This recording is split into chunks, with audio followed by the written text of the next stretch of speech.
Hello friends, welcome to YouTube channel. आज हम देखेंगे मैट्रिक्स से रिलेटेड कुछ इंपॉर्टेंट फैक्ट, इंपॉर्टेंट फॉर्मूला। आप इसे समरी भी समझ सकती हैं। ठीक है, तो हम देख लेते हैं क्या है। A matrix is an order rectangular array of number of function. मतलब मैट्रिक्स क्या है, आपको तीन चीज़ों पर ध्यान देना है। Ordered rectangular array. ऑर्डर्ड का मतलब होता है एक ऑर्डर में होना, 2, 3, 4, 5, 6, 9, मतलब कुछ भी ऑर्डर हो सकता है एक सेपरेट। ठीक है, और रेक्टेंगुलर मतलब होता है ये आपका जो आयतकार ये है। ठीक है, कोष्टक आप ऐसे भी कर सकते हैं। ये जो ब्रैकेट है वो क्या है, रेक्टेंगुलर है। एरे मतलब सारणीबद्ध करना। ठीक है, इसके अंदर लिखना है। ठीक है, ये क्या होता है आपका ordered rectangular array. I think आप समझ रहे होंगे कि मैट्रिक्स क्या होती है। आप मेरे पुराने वीडियो भी देख सकते हैं, मैंने मैट्रिक्स के पूरे एक्सरसाइज कंप्लीट करा है क्लास 12th के। ठीक है, तो ये हो गई आपकी मैट्रिक्स। देन आपसे बोला था matrix having M row and column is called a matrix of order M cross N. देखिए, मैट्रिक्स को हमेशा कैपिटल ए बी या कोई भी अल्फ़ाबेट कैपिटल लेटर से रिप्रेजेंट करते हैं। ए से जेड तक आप किसी भी अल्फ़ाबेट से रिप्रेजेंट कर सकते हैं कैपिटल लेटर से। जैसे ए इक्वल टू आपका हो 2, 3, 4, 5, तो इसमें नंबर ऑफ रो क्या है, 2 है। जो हॉरिजॉन्टल टर्म होती है उसे आप रो बोलते हैं। ये हॉरिजॉन्टल टर्म है, ये क्या है आपकी रो है, R1, R2। यदि एक और होती तो क्या होता, R3। ऐसे ही नंबर ऑफ कॉलम है C1, number of column C2। ठीक है, आगे होती तो C3, C1, C2, C3 dash dash, ये R1, R2, R3। ठीक है, ये क्या होते हैं आपके number of row and column. Horizontal term को नंबर ऑफ रो बोलते हैं, वर्टिकल टर्म को नंबर ऑफ कॉलम बोलते हैं। ठीक है, जैसे इसका ऑर्डर 2, 3, 4, 5 लिया जाए, आप कुछ भी मैट्रिक्स ले सकते हैं। तो नंबर ऑफ रो कितनी है, 1, 2, 2 इसकी रो है एंड 2 कॉलम है R C1, C2। तो यहाँ पे M क्रॉस N से इसे रिप्रेजेंट करते हैं। M इक्वल टू आपका क्या है 2 और N इक्वल टू क्या है आपका 2। तो इसका ऑर्डर क्या होगा M cross N। M cross N में क्या लिखा है आपका 2 क्रॉस 2। कोई मैट्रिक्स आपकी 3 क्रॉस 3 ये लिखी है, तो इसका ऑर्डर क्या होगा, M क्रॉस N की जगह में क्या लिखा है M equal to 3, number of row वहाँ पे 3 होंगी और N इक्वल टू 3, इसका मतलब है नंबर ऑफ कॉलम कितने होंगे, 3 होंगे। आई थिंक समझ रहे होंगे आप। ठीक है, ये बेसिक फैक्ट होते हैं मैट्रिक्स में। देन देखते हैं नेक्स्ट। आपसे बोला गया है यहाँ पे column matrix AIJ M cross N is a column matrix. Column matrix कैसे होती है, जिसमें एक कॉलम हो। जैसे A इक्वल टू आपका 1, 2, 3, इसमें क्या है नंबर ऑफ रो कितनी है फ्रेंड्स, आप यहाँ पे देख पा रहे होंगे R1, R2, R3। Number of रो कितनी है, 3 है। और कॉलम कितना है C1, 1 ही कॉलम है। तो मतलब जिसमें एक कॉलम होता है उसे क्या कहते हैं, कॉलम मैट्रिक्स। या M क्रॉस N की जगह में क्या लिखा है 1, और M क्या हो सकता है आपका कोई भी नंबर हो सकता है 2, 3, 4, 5, 6। M इक्वल टू क्या है 3, मतलब एक से ज़्यादा है। और N इक्वल टू यहाँ पे क्या दिया है आपका 1 दिया है। तो ये आपका ऑर्डर है AIJ M cross N column matrix. यहाँ पे जो आपका AIJ है, यहाँ पे I क्या है नंबर ऑफ रो को रिप्रेजेंट करता है और J क्या है नंबर ऑफ कॉलम को रिप्रेजेंट करता है। जैसे आपका यहाँ पे लिखा हुआ है ऐसे, फॉर एग्जांपल A12, इसका मतलब है AIJ, मतलब I की जगह में क्या है आपका 1 है और J की जगह में आपका क्या है 2 है। ठीक है, I का मतलब है नंबर ऑफ रो, R1 की बात हो रही है, और J मतलब है R2 की बात हो रही है। जैसे आप यहाँ पे ऐसे समझ सकते हैं, मैं आपको एग्जांपल देके बताऊंगी ताकि आपको कॉन्सेप्ट पूरे क्लियर रहें। जैसे A इक्वल टू आपका यहाँ पे है 1, 2, 3, 4, आप कोई भी नंबर ले सकते हैं। इसका ऑर्डर क्या है, नंबर ऑफ रो कितने हैं 2, नंबर ऑफ कॉलम कितने हैं 2। ठीक है, तो ऑर्डर ये हो गया। आप इसका यदि ऑर्डर लिखें ऐसे, ये क्या है A11, A12 डैश डैश। ठीक है, A21, A22 डैश डैश, ऐसे नीचे भी डैश डैश होता है। ठीक है, यदि आप इसका इतना ही कंपेयर करें तो A11 के रिप्लेस में क्या लिखा है यहाँ पे, A1 के रिप्लेस में 1 लिखा है। मतलब क्या है आपका A11 इक्वल टू क्या है आपका 1, मतलब AIJ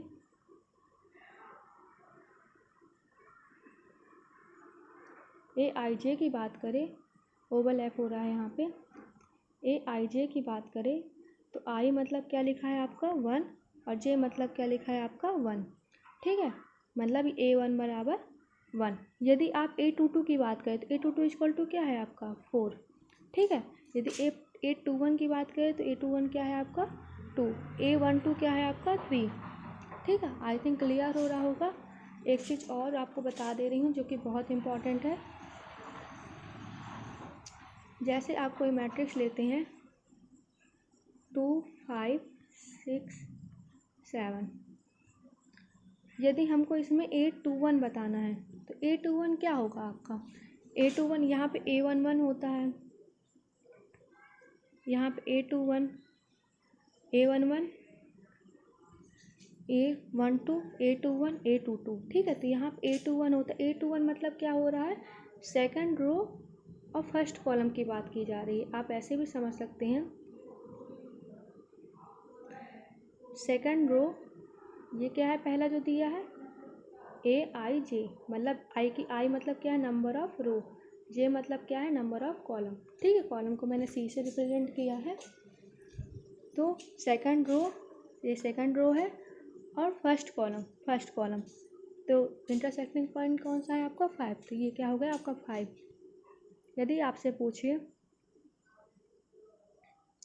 A22 मतलब second row second column, second row और सेकंड कॉलम में क्या दिया है आपको 6, तो A22 इक्वल टू क्या हो जाएगा आपका 6। आई थिंक समझ पा रहे होंगे आप 3x3 का मैट्रिक्स भी ले सकते हैं जिसमें आप नीचे की रो बढ़ा सकते हैं A31 A32 A33, ठीक है। आई थिंक क्लियर हो रहा होगा आपको। ओके, अब चलते हैं नेक्स्ट पॉइंट की तरफ। इसमें बोला गया है आपसे रो मैट्रिक्स। रो मैट्रिक्स क्या होती है फ्रेंड्स, जैसे कॉलम मैट्रिक्स होती है, कॉलम मैट्रिक्स में 1 कॉलम था, रो मैट्रिक्स में मतलब A इक्वल टू आपका क्या आएगा 1 कॉलम, 1 4 5। इसमें नंबर ऑफ कॉलम कितने हैं 3 हैं, C1 C2 C3। Number of रो सिर्फ आपकी एक है R1 है, तो इसका ऑर्डर क्या होगा, नंबर ऑफ कॉलम रो पहले लिखते हैं, नंबर ऑफ कॉलम रो कितनी है 1 और नंबर ऑफ कॉलम कितनी है 3, मतलब 1 क्रॉस n। जैसे m क्रॉस n लिखते हैं तो यहाँ पे m इक्वल टू तो हमारा 1 है, n इक्वल टू क्या है 3 है, इसलिए एक से ज़्यादा है, इसलिए हमने उसे n से डिनोट कर दिया है। यही आपको यहाँ पे इसका ऑर्डर लिखा हुआ है 1 क्रॉस n। आई थिंक क्लियर हो रहा होगा। जिसमें एक रो हो, ओनली 1 रो हो तो उसे आप रो मैट्रिक्स बोलेंगे, जिसमें ओनली 1 कॉलम हो उसे आप कॉलम मैट्रिक्स बोलेंगे। ये क्या है, टाइप्स ऑफ मैट्रिक्स हैं, ठीक है। देन चलते हैं नेक्स्ट में। नेक्स्ट में आपसे बोला गया है an m cross n matrix और square matrix if m equal to n। Square matrix क्या होती है फ्रेंड्स, जिसमें m इक्वल टू n हो, मतलब number of row number of column के इक्वल हो, ठीक है। जैसे फॉर एग्जांपल आपकी मैट्रिक्स क्या दी हुई है 2 4 6 5। इसमें क्या दिया हुआ फ्रेंड्स, आप देख सकते हैं 2 क्रॉस 2 m क्रॉस n। यहाँ पे m इक्वल टू भी 2 है और n इक्वल टू भी 2 है, आप कंपेयर कर सकते हैं, ठीक है। मतलब जिसमें number of row number of column equal हो उसे क्या कहते हैं, स्क्वायर मैट्रिक्स, ठीक है। आप ऐसे 3 क्रॉस 3 का भी मैट्रिक्स बना सकते हैं।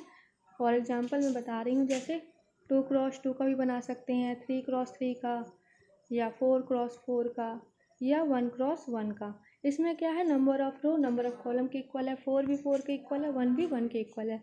ये क्या होंगे, सब आपके स्क्वायर मैट्रिक्स होंगे, क्योंकि इसमें m इक्वल टू n है, number of row equal to number of column है। ओके, देन चलते हैं नेक्स्ट पॉइंट में। नेक्स्ट पॉइंट में पूछा गया है A equal to matrix AIJ m cross m is a diagonal matrix if AIJ equal to 0 when I is not equal to J। Diagonal matrix क्या होती है, पहले हम उसकी बात करेंगे। जैसे सपोज करिए आपकी कोई मैट्रिक्स ऐसी है, इसमें क्या होगी, कोई भी वैल्यू होगी 2 3 5, लेकिन अदर एलिमेंट क्या होंगे, इसमें 0 होंगे। इसमें ये क्या होती है, आपकी डायगोनल मैट्रिक्स होती है, ठीक है। यही आपसे डायगोनल मैट्रिक्स बोला गया है, मतलब जिसमें डायगोनल और रफ हो गया, मैं एक बार फिर से राइट कर देती हूँ 2 3 4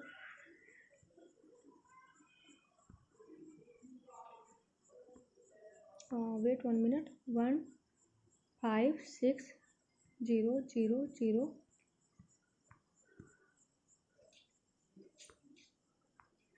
ये आपके डायगोनल में कोई भी नंबर हो सकते हैं, बाकी अदर एलिमेंट क्या हो आपके जीरो हो। ठीक है, डायगोनल में कोई भी नंबर हो और अदर एलिमेंट जीरो हो तो उसे क्या कहते हैं, डायगोनल मैट्रिक्स। डायगोनल मतलब सिर्फ डायगोनल में ही नंबर हों आपके। जैसे यहाँ पे डायगोनल में क्या क्या नंबर है आपके 1 5 और 6, ये क्या है आपके डायगोनल मैट्रिक्स के एलिमेंट है। इसको इंटरेस्ट भी बोला जाता है। आई थिंक क्लियर हो रहा होगा। ठीक है, ऐसे आप क्या होगी, एक स्केलर मैट्रिक्स भी होगी, वो भी हम अभी एक्सप्लेन करेंगे। आई थिंक इतना क्लियर हो गया होगा। चलिए चलते हैं नेक्स्ट क्वेश्चन पेज में। वो पॉइंट कंप्लीट हो गया है। नेक्स्ट पॉइंट है हमारा, नेक्स्ट पॉइंट में हमसे बोला गया है friends, if A equal to A I J N cross N, scalar matrix if A I J equal to 0 when I is not equal to 0, ai is equal to k, k is the some constant, I is equal to j। That means आपकी scalar matrix क्या होगी, for example A equal to आपका क्या है, कोई भी value है तो डायगोनल में एलिमेंट सेम होना चाहिए। फॉर एग्जाम्पल यदि आप मैं यहाँ पे √3 लेती हूँ और यहाँ पे भी √3 लेती हूँ और यहाँ पे भी √3 लेती हूँ, 0 0 0, ये क्या हो गई आपकी स्केलर मैट्रिक्स हो गई। ठीक है, क्योंकि इसमें डायगोनल में जो एलिमेंट है, सॉरी यहाँ पे कलर थोड़ा सा दिक्कत कर रहा है,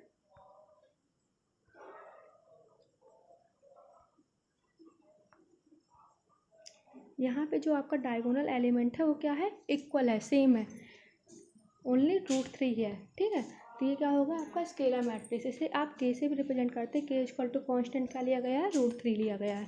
डायगोनल में बीच में डायगोनल एलिमेंट क्या थे, अलग अलग थे, लेकिन स्केलर मैट्रिक्स में एलिमेंट क्या होते हैं, सेम सेम होते हैं। ठीक है, एंड अदर एलिमेंट क्या होते हैं, जीरो होते हैं। इसे क्या कहते हैं, स्केलर मैट्रिक्स। मतलब आप किसी से भी मल्टीप्लाई कर सकते हैं, या आप ऐसे भी समझ सकते हैं, जैसे आप कोई आइडेंटिटी मैट्रिक्स ले, आइडेंटिटी मैट्रिक्स भी आगे दिखाई जाएगी, जिसमें डायगोनल एलिमेंट में 1 1 होते हैं। ठीक है, यदि आप यहाँ पे k इक्वल टू 2 ले लें तो यहाँ पे 2 का मल्टीप्लाई होगा, क्योंकि बाकी 2 का मल्टीप्लाई मतलब 2 के पूरे एलिमेंट में मल्टीप्लाई होगा। तो यहाँ पे 2 में 0 का मल्टीप्लाई होगा तो 0 ही आ जाएगा। तो यहाँ पे बीच के एलिमेंट क्या है, 2 2 है, मतलब क्या है, k इक्वल टू 2 लिया गया है, तो इसे भी स्केलर मैट्रिक्स बोलेंगे, इसे a से रिप्रेजेंट करेंगे। ठीक है, और आइडेंटिटी मैट्रिक्स को I से रिप्रेजेंट करते हैं। आई थिंक क्लियर हो रहा होगा। मतलब डायगोनल एलिमेंट सेम होने चाहिए तो स्केलर मैट्रिक्स, डायगोनल एलिमेंट यदि अलग अलग हैं तो उसे डायगोनल मैट्रिक्स बोलेंगे। अच्छा, चलिए मैं आपसे एक क्वेश्चन पूछती हूँ, आप मुझे उसे का आंसर कमेंट बॉक्स में दीजिएगा। फॉर एग्जांपल यदि a इक्वल टू आपका 2 4 3 1, तो इसमें डायगोनल एलिमेंट कौन कौन से होंगे, आप मुझे बताइए। Anyone answer me. चलिए तो मैं ही बता देती हूँ यहाँ आपको। जैसे आप यहाँ पे देख सकते हैं, मैंने बोला डायगोनल एलिमेंट वो होंगे जिसमें m इक्वल टू n होगा। ठीक है, m इक्वल टू n होगा। कैसे, जैसे ये एलिमेंट क्या है आपका a11, ये एलिमेंट क्या है आपका a22, ये एलिमेंट क्या है आपका a33, सॉरी मैं 1 मिनट फिर से उसी तरह की मैट्रिक्स लिख दे रही हूँ, थोड़ा सा कलर डिफरेंस हो गया था। जैसे a इक्वल टू आपका क्या हो 2 3 4 5 6 7 8 9, इतने ही एलिमेंट लिखे थे। इसमें नंबर ऑफ रो कितनी है, 1 2 2 रो हैं, कॉलम कितने हैं C1 C2 C3 C4, column आपके 4 हैं। इसमें आपसे पूछा गया है डायगोनल एलिमेंट कौन कौन से होंगे। तो आप जैसा कि मैं आपको बता रही थी, ये क्या कहलाएगा आपका A11, ये क्या होगा आपका A12, ऐसे ही आप लिखते हैं जब आप ऑर्डर निकालते हैं मैट्रिक्स का।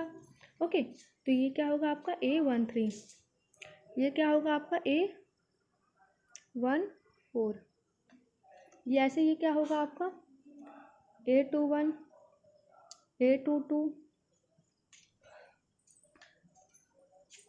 ये क्या होगा आपका A23, ये क्या होगा आपका A24, जिसमें m=n हो। जैसे आप यहाँ देख सकते हैं A11, इसमें 1 1 इक्वल है, ठीक है, m=n है, मतलब 1 1 इक्वल है, 1 2, 1 अलग है 2 अलग है, ये नहीं होगा आपका एक एलिमेंट, तो ये होगा। A13 इक्वल है, नहीं है, ये नहीं होगा, ये नहीं होगा। A14 ये भी नहीं होगा। 2 1 ये भी इक्वल नहीं है, मतलब ये 2 को देखिए, ये 1 देखिए, 2 1 के इक्वल है, नहीं है, लेकिन 2 2 के इक्वल है, ठीक है। मतलब आई और जे, ये आई और जे की वैल्यू ही तो लिखी हुई है, जैसे आप लिखते हैं AIJ, मतलब जिसमें I इक्वल टू जे हो। आप ये भी समझ सकते हैं इसमें IJ की वैल्यू इक्वल है, तो एक आपका एलिमेंट ये होगा। A23 भी नहीं होगा, A24 भी नहीं होगा, क्योंकि I इक्वल टू जे नहीं है। मतलब इसमें नंबर ऑफ डायगोनल एलिमेंट कौन से होंगे आपके, A11 और A22, तो मतलब 2 और 5 क्या है इसके डायगोनल एलिमेंट है। मैं यहाँ साइड में लिख देती हूँ 2 और 5, ठीक है। इस तरह के क्वेश्चन आपसे पूछे जाते हैं, जैसे आपको एंट्रेंस एग्जाम दे रहे हो, या आपके एक्सरसाइज में तो ऐसे क्वेश्चन नहीं है, मैंने सॉल्व कराई आपके एक्सरसाइज, लेकिन फिर भी ध्यान दीजिए क्योंकि एक्स्ट्रा नॉलेज है, काम ही आएगा। ओके, आई थिंक क्लियर हो रहा होगा, बहुत काम की चीज़ें थी। अब हम चलते हैं नेक्स्ट टॉपिक में, ठीक है।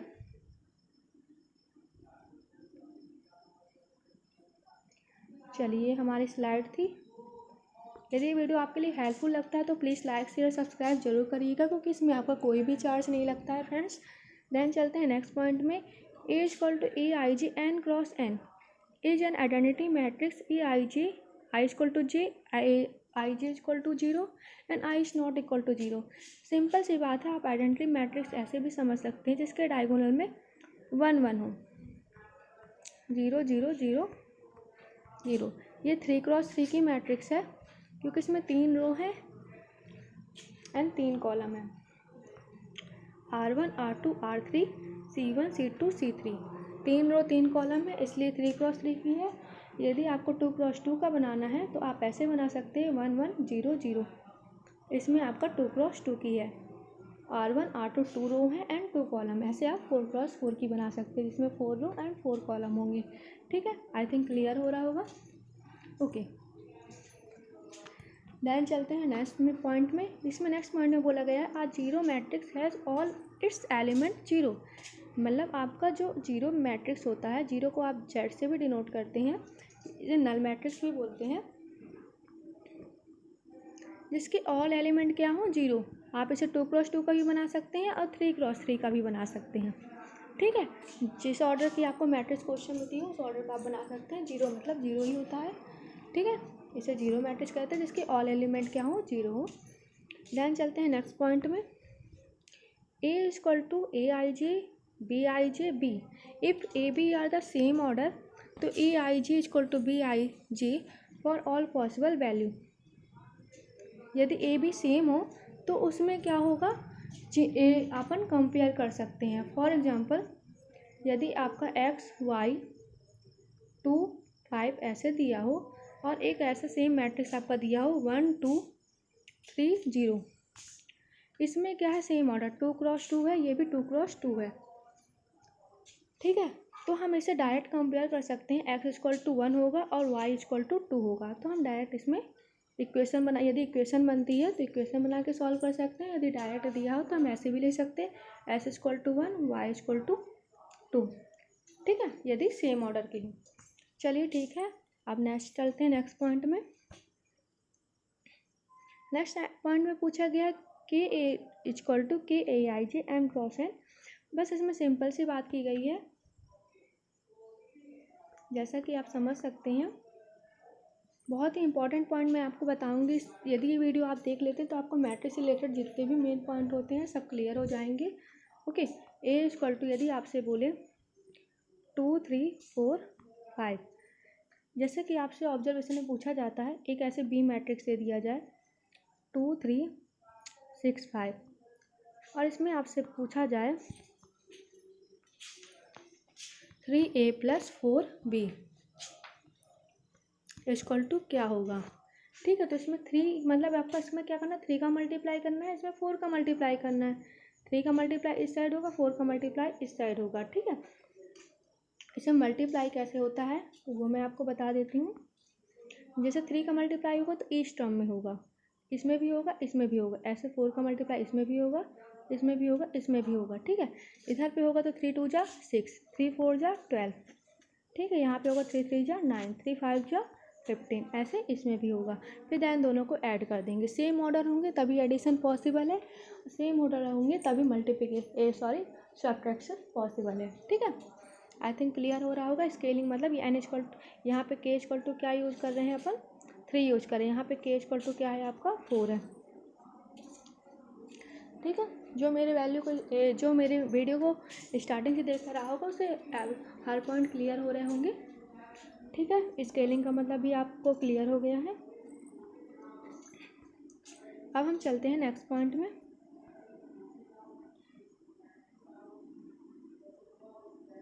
नेक्स्ट पॉइंट मैं 1 मिनट थोड़ा सा देख लेती हूँ।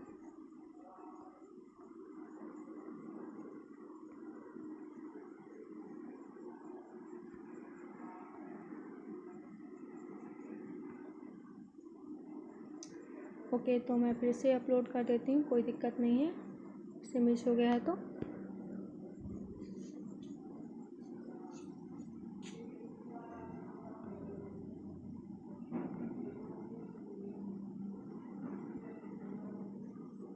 वन मिनट वेट करिएगा थोड़ा सा।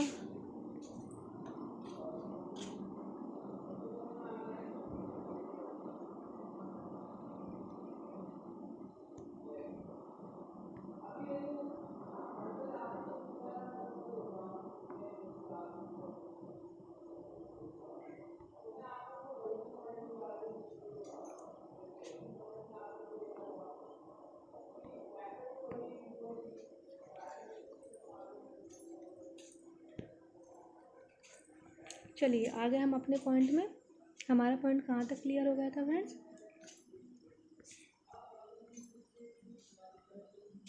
हमारा पॉइंट यहाँ तक क्लियर हो गया था, k की वैल्यू तक। अभी ये बोला गया है -a = यदि हम किसी चीज़ को -a लिख रहे हैं तो हम इसको डायरेक्टली लिख सकते हैं -1 को इसका मल्टीपल लिख सकते हैं, और a इसका डायरेक्ट मीनिंग तो यही होगा। यदि हम इसको माइनस से मल्टीप्लाई करेंगे तो -a के इक्वल आएगा। यही चीज़ बोली गई है। किसी मैट्रिक्स में यदि माइनस से मल्टीप्लाई होता है तो आप माइनस कॉमन लेंगे, तो इस तरह भी आप लिख सकते हैं। ओके, देन चलते हैं नेक्स्ट पॉइंट में। ये सब चीज़ें आप एक्सरसाइज में करेंगे, प्रैक्टिस करेंगे तो कोई भी इससे ये चैप्टर तो है ही नहीं। ठीक है, देन आपको यहाँ पे कॉम्यूटेटिव लॉ कहता है a - b। यदि आप दो मैट्रिक्स का शब्द एडिशन तो आप सिंपली कर सकते हैं a + b। यदि किसी मैट्रिक्स का a - b बोले फाइंड करना है तो आप ऐसे भी फाइंड कर सकते हैं। a - b बोल रहा है फाइंड करने को, तो आप इसको ऐसे भी लिख सकते हैं a + b। मतलब आप a मैट्रिक्स लिखिए, फिर उसमें -1 अलग से लिख दीजिए, और फिर b मैट्रिक्स लिख दीजिए, फिर माइनस के अंदर मल्टीप्लाई कर दीजिए, फिर उसको प्लस कर दीजिए। ठीक है, तो आप इस तरह भी कर सकते हैं। एडिशन, सब्ट्रैक्शन, मल्टीप्लिकेशन सब आपको एक्सरसाइज में कराए गए हैं। आप मेरे पूरे वीडियो देख सकते हैं मैट्रिक्स से रिलेटेड, उसमें एडिशन मल्टीप्लिकेशन सारे एक्सरसाइज कंप्लीट कराई गई हैं। आप सोच सकते हैं कि आप यदि उसे अटैम्प्ट करेंगे तो आपकी काफ़ी प्रैक्टिस हो सकती है। ठीक है, देन ऐसे एक कम्यूटेटिव लॉ क्या कहता है, a + b = b + a। मतलब आप किसी दो मैट्रिक्स को ऐड करते हैं a + b, यदि आपको सपोज करो आंसर ये आता है तो आप उसको b + a ऑर्डर चेंज करके करेंगे। मतलब b को पहले लिखे, फिर a को लिखे, फिर ऐड करें, तो आपका उसका आंसर भी सेम आएगा। दोनों मैट्रिक्स के आंसर सेम आएंगे। और मैट्रिक्स का आंसर हमेशा मैट्रिक्स के फॉर्म में आता है, कभी भी 2 3 के फॉर्म में नहीं आता कि कोई वैल्यू आ जाए, 2 वैल्यू आई है, 3 वैल्यू आई, ऐसा कोई नहीं आता। डिटरमिनेंट एक नेक्स्ट चैप्टर है, उसमें उसका आंसर हम वैल्यू भी निकाल सकते हैं, लेकिन मैट्रिक्स को जब भी सॉल्व करेंगे तो मैट्रिक्स के फॉर्म में ही आंसर आता है। ओके, आई थिंक क्लियर हो गया होगा आपको ये पॉइंट। चलिए चलते हैं नेक्स्ट पॉइंट में। नेक्स्ट पॉइंट में आपसे बोला गया है associative law a + b = a + b + c। यदि कोई दो मैट्रिक्स का आप a + b करें, फिर आप उसमें क्या करें, मैट्रिक्स c को प्लस करें, तो यदि आपका आंसर 1 2 3 4 आता है और देन आप क्या करें, मैट्रिक्स बी को सी से ऐड करें, फिर आप उसे ए से ऐड करें, तो आपका उसका आंसर भी यही आएगा। ठीक है, ये आपका एसोसिएटिव लॉ कहता है। आप इसको इस ऑर्डर में ऐड करो चाहे इस ऑर्डर में ऐड करो, दोनों ऑर्डर में आपका आंसर सेम आएगा। ठीक है, ये आपका एसोसिएटिव लॉ है। देन थर्ड पॉइंट क्या कहता है फ्रेंड्स आपका, ये एडिशन तभी पॉसिबल है जब सेम ऑर्डर होंगे। ठीक है, यदि आपका ऑर्डर 2 3 4 5, इसका ऑर्डर क्या है फ्रेंड्स 2 क्रॉस 2 है, और एक मैट्रिक्स है आपकी 1 2 3 4 5 6, इसका ऑर्डर क्या है 2 रो है एंड कॉलम कितने हैं 2 है, रो आपकी कितनी 3 1 2 3, तो इसका ऑर्डर क्या है चेंज है, ये 2 क्रॉस 2 है, ये 3 क्रॉस 3 है, तो इसमें एडिशन पॉसिबल नहीं है। एडिशन तभी पॉसिबल होगा जब इससे ये वाली भी मैट्रिक्स 2 क्रॉस 2 की होगी या ये वाली मैट्रिक्स इस ऑर्डर की होगी, दोनों के ऑर्डर सेम होंगे तभी एडिशन और सब्ट्रैक्शन पॉसिबल है। ओके, मैट्रिक्स में आई थिंक पॉइंट क्लियर होगा आपको। स्केलिंग में भी यही है, यदि किसी मैट्रिक्स में आप a प्लस बी करते हैं और उसमें आप 2 का मल्टीप्लाई करते हैं,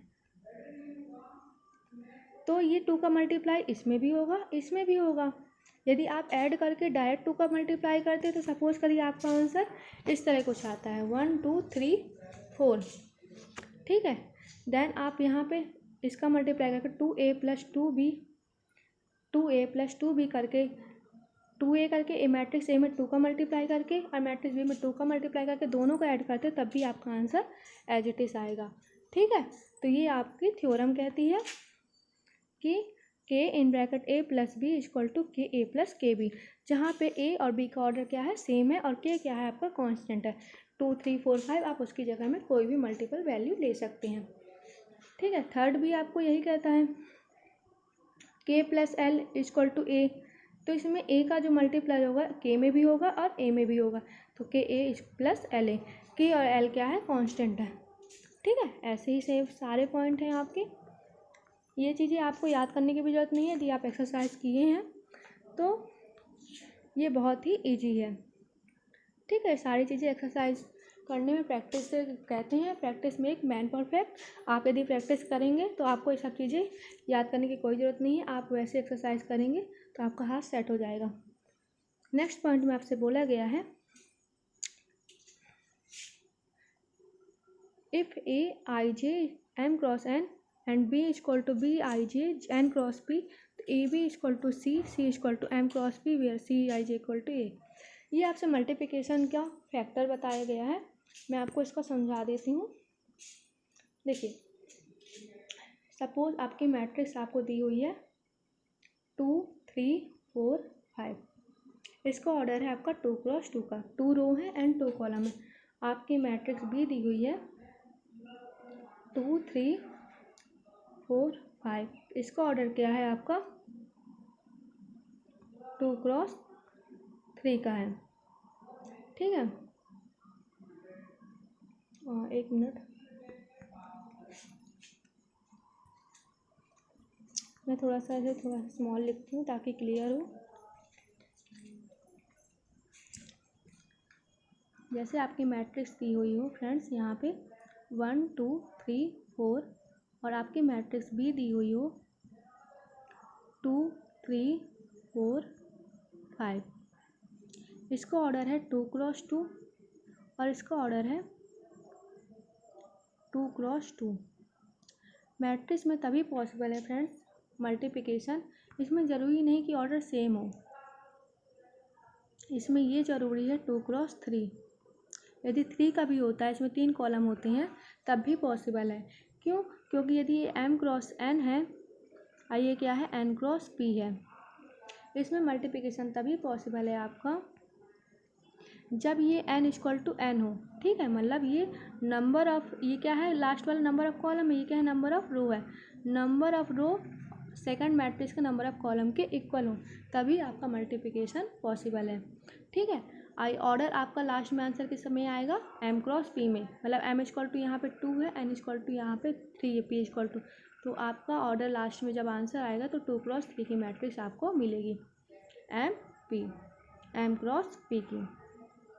मैट्रिक्स का आपको ऑर्डर मिलेगा जब आप लास्ट में मैट्रिक्स सॉल्व होगी, और आप मल्टीप्लिकेशन तभी पॉसिबल है जब n=n होगा, मतलब इसका number of row number of column के इक्वल हो। ठीक है, ओके। जैसे मैं आपको एक मल्टीप्लिकेशन दिखा देती हूँ किस तरह करते हैं। जैसे फॉर एग्जांपल मैट्रिक्स ए आपको 1 2 3 4 दी हुई हो, और मैट्रिक्स बी आपको 1 2 3 4 दिया हो, 6 7 ऐसा कहीं कुछ दिया हो, तो इसका ऑर्डर क्या है 2x2 है। इसका ऑर्डर क्या है 2 रो है एंड 3 कॉलम है। तो ये चीज़ इक्वल है, और आपका आंसर किस में आएगा 2x3 में आएगा। ठीक है, चलिए इसको एक बार सॉल्व कर लेते हैं।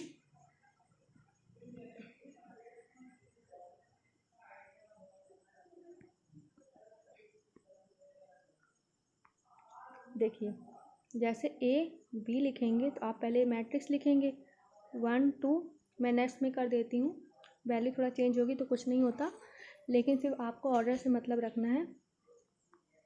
ए बी 1 2 3 4, और नेक्स्ट में आपसे बोला गया 3 4 1 2 1 1। देखिए इसमें आपका मल्टीप्लिकेशन कुछ इस टाइप का होता है, जिसमें नंबर ऑफ रो का नंबर ऑफ कॉलम से होता है, फिर फर्स्ट रो का सेकंड कॉलम से, फिर फर्स्ट रो का थर्ड कॉलम से। ठीक है, ऐसे फिर सेकंड टर्म में होगा सेकंड रो का फर्स्ट कॉलम से, सेकंड कॉलम का सेकंड थर्ड रो कॉलम से, मतलब ऐसा फर्स्ट रो का जितने भी कॉलम है सबसे होता जाएगा, फिर ऐसा सेकंड का फर्स्ट सेकंड थर्ड कॉलम से हो गया, ऐसा थर्ड भी यदि रो है तो उसका भी फर्स्ट सेकंड थर्ड कॉलम से होगा।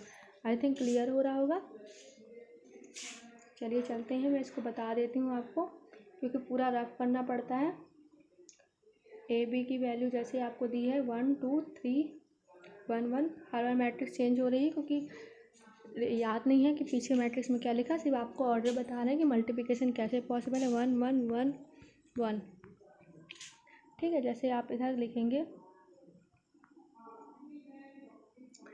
फर्स्ट रो का आपका किससे के साथ होगा फर्स्ट कॉलम के साथ, तो 1 का 1 से होगा 1, और बीच में हमेशा साइन प्लस आएगा।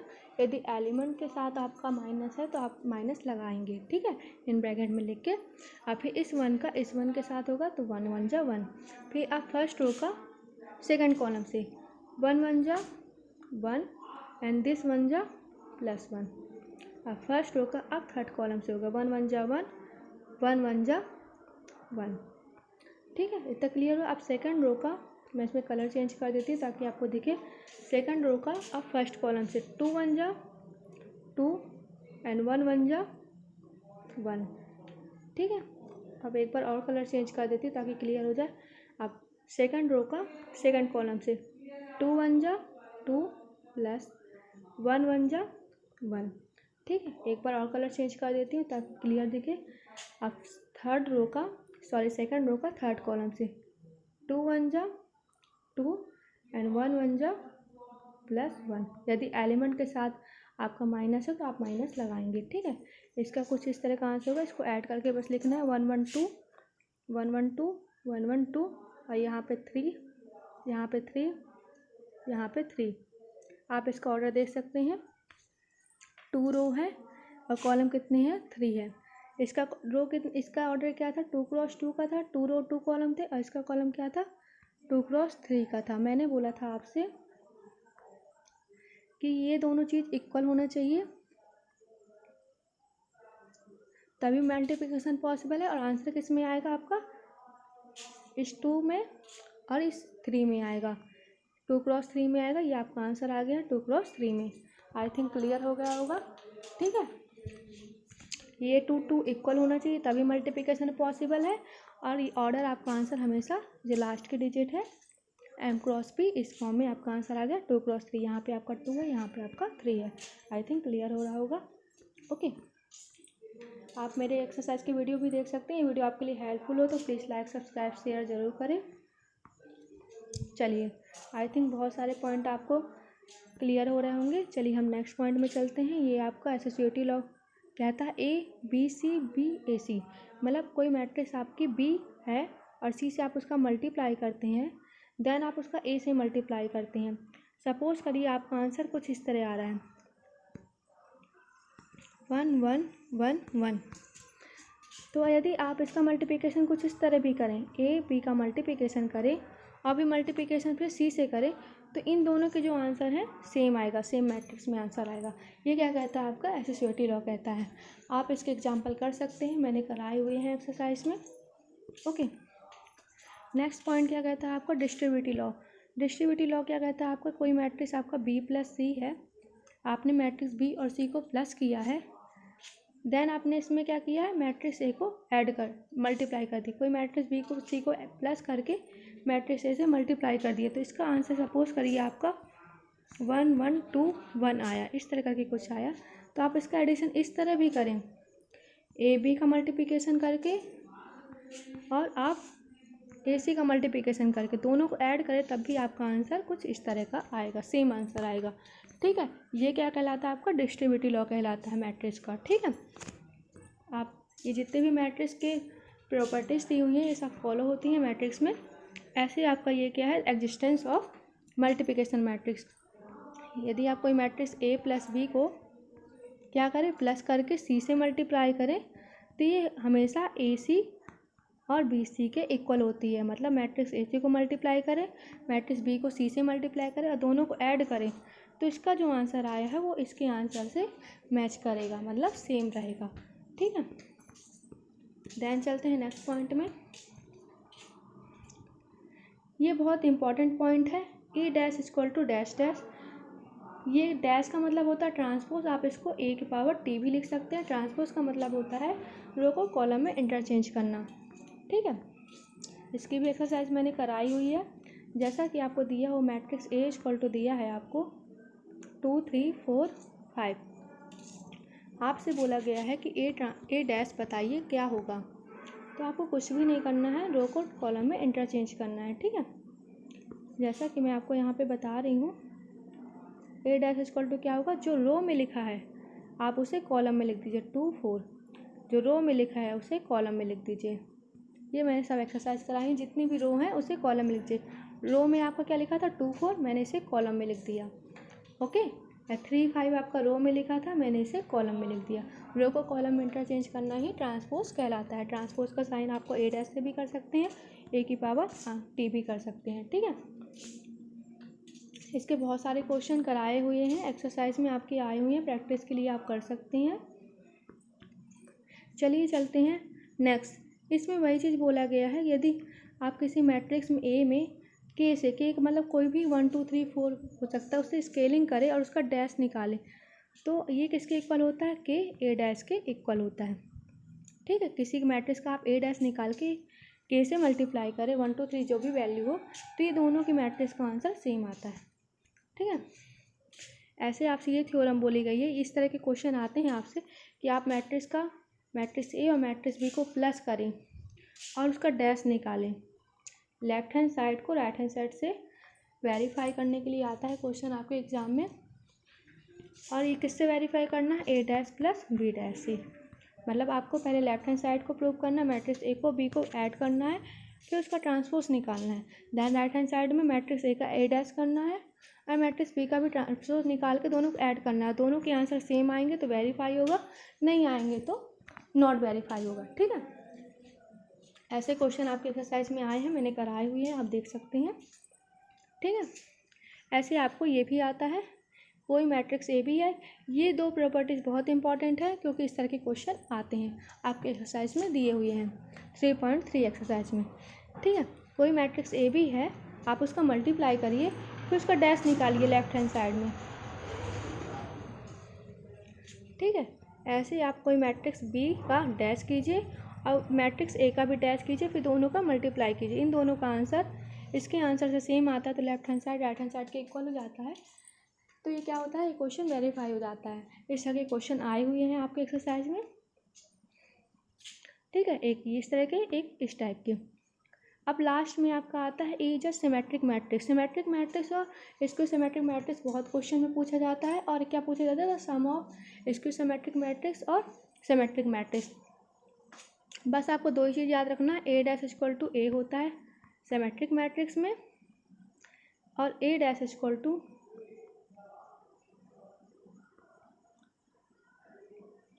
ए dash equal to minus A होता है स्क्यू सिमेट्रिक मैट्रिक्स में। आपको दो चीज़ें ध्यान रखना है और तीसरी चीज़ें आपको क्या ध्यान रखना है, मैं आपको इम्पोर्टेंट बता दे रही हूँ। आपको चैप्टर में बस तीन ही चीज़ें याद रखना है। A dash equal to A, ये क्या होता है सिमेट्रिक, ठीक है। और ए डैश इक्वल टू आपका माइनस ए, ये क्या होता है आपका स्क्यू सिमेट्रिक, ठीक है। और आपको एक चीज़ पूछी जाती है कि आप सम ऑफ सिमेट्रिक और skew symmetric matrix find out कीजिए, तो उसका फॉर्मूला है 1/2 ए प्लस ए डैश प्लस 1/2 ए माइनस ए डैश, ठीक है। ये आपका सिमेट्रिक मैट्रिक्स है, ये आपका स्क्यू सिमेट्रिक मैट्रिक्स है। आपके ये तीन चीज़ याद कर लेंगे तो आपको क्या होगा, क्लास 12 के टॉप क्वेश्चंस बन जाएंगे। आपके अक्सर एग्जाम में से रिलेटेड क्वेश्चन आ जाता है, द सम ऑफ सिमेट्रिक और skew symmetric matrix find out कीजिए। और सिमेट्रिक मैट्रिक्स फाइंड आउट कीजिए तो ये ए डैश इक्वल टू ए है और स्क्यू सिमेट्रिक में ए डैश इक्वल टू माइनस ए है। आई थिंक क्लियर हो रहा होगा। ओके, अब चलते हैं नेक्स्ट पॉइंट में। ये सारे पॉइंट बहुत इंपॉर्टेंट है। यदि वीडियो आपके लिए हेल्पफुल लगता है तो प्लीज़ लाइक शेयर सब्सक्राइब जरूर करें, क्योंकि इसमें आपका कोई भी चार्ज नहीं लगता है। ओके, देन चलते नेक्स्ट पॉइंट में। इसमें आपसे बोला गया any square matrix can be represented as the sum of symmetric skew symmetric. कोई भी मैट्रिक्स यदि स्क्वायर मैट्रिक्स है तो उसे हम सिमेट्रिक मैट्रिक्स और स्क्यू सिमेट्रिक मैट्रिक्स के सम में लिख सकते हैं। अभी मैंने बताया था जिसमें m इक्वल टू n हो उसे क्या कहते हैं स्क्वायर मैट्रिक्स। 1 2 3 4 5 6 7 8 9, मतलब क्या है ये 3x3 की मैट्रिक्स है जिसमें m इक्वल टू n है। 4x4 या 1x1 या 2x2, ये क्या है सब स्क्वायर मैट्रिक्स है, ठीक है, जिसमें m equal to n equal होते हैं। यदि इस ऑर्डर में आपकी सिमेट्रिक मैट्रिक्स भी है, स्क्यू सिमेट्रिक मैट्रिक्स है, तो आप दोनों का सम रिप्रेजेंट कर सकते हैं, फाइंड आउट कर सकते हैं। आपसे इस स्टेटमेंट में ये बोला गया है। पॉइंट आई थिंक क्लियर है। देन आज मैंने आपको ऑलरेडी एक्सप्लेन किया elementary row operation. Elementary row operation adjoint A inverse find out करने के लिए होता है। ए इनवर्स हम 2-3 तरीक़ों से फाइंड आउट कर सकते हैं, लेकिन आपके सिलेबस में एलिमेंट्री ऑपरेशन के थ्रू ही बताया गया है कि ए इनवर्स फाइंड करना। ए इनवर्स आप इस तरीके से ही फाइंड कर सकते हैं, 1/mod of A adjoint A, ये जे है।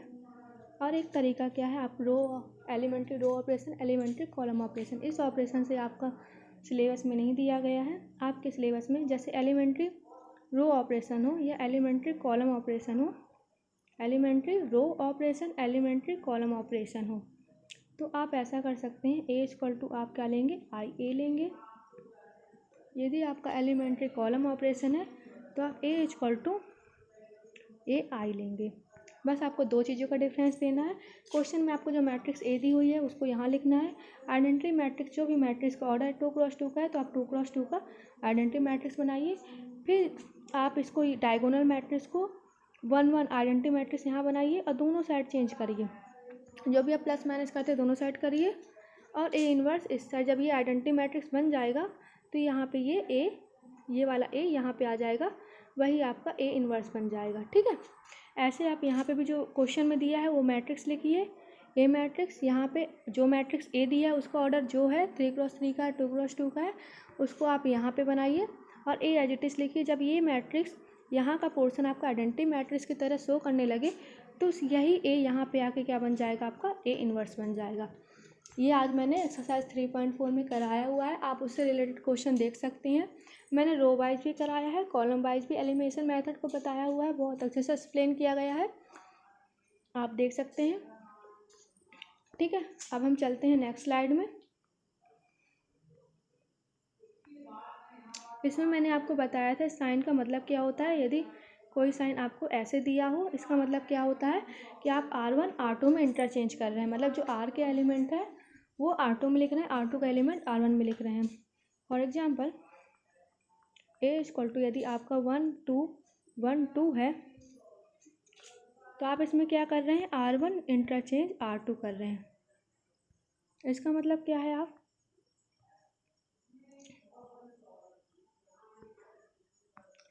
ये आपका R1 है, ये आपका R2 है। R1 को आप किस में लिख रहे हैं, R2 में, और R2 को किस में लिख रहे हैं, R1 में। ठीक है, ये 2 आपका क्या है, R2 है, इसको मैंने R1 में लिख दिया है। और आपका ये 1 क्या है, R1 में है, इसको मैंने यहाँ पे R2 में लिख दिया है। मतलब जो R1 के एलिमेंट थे उसे मैंने R2 में लिख दिया है, जो R2 के एलिमेंट थे उसे मैंने R1 में लिख दिया। दोनों की वैल्यू इंटरचेंज कर दी। दोनों साइड एरो का मतलब ये होता है फ्रेंड्स। ओके, अब जैसे कॉलम में करना हो हमें, तो कॉलम के लिए जैसे हमारा A = है 1 1, एक वैल्यू चेंज कर देती हूँ नहीं तो आप कंफ्यूज हो जाएंगे। 1 2 4 5, ये क्या है आपके कॉलम है। ये क्या है, C1 कॉलम है, ये क्या है आपका C2 कॉलम है। आगे लिखेंगे तो C3 कॉलम, C4 कॉलम, ऐसे बढ़ता जाएगा।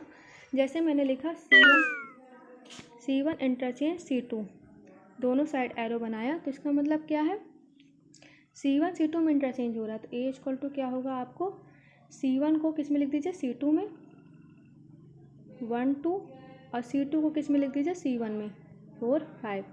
ये क्या हो गया, इंटरचेंज हो गया। यही चीज़ आपसे बोली गई थी। आई थिंक क्लियर हो गया होगा।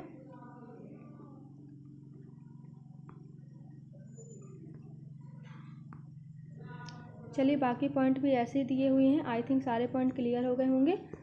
अब स्लाइड शो नहीं कर रही है क्योंकि बैटरी डाउन हो गई है इसके मोबाइल के। ठीक है, अभी इतना ही मेन है आपका। और बाकी जो भी आपको समझना है तो आप मेरी एक्सरसाइज देख सकते हैं। मैंने मेन पॉइंट बता दिया। लास्ट एक्सरसाइज आपकी elementary row operation column operation पे बेस्ड थी, वही क्वेश्चन मैं बता रही थी। ठीक है, ओके फ्रेंड्स, यदि आपको ये वीडियो हेल्पफुल लगता है तो प्लीज़ लाइक शेयर सब्सक्राइब जरूर करें। Thanks for watching this video friends.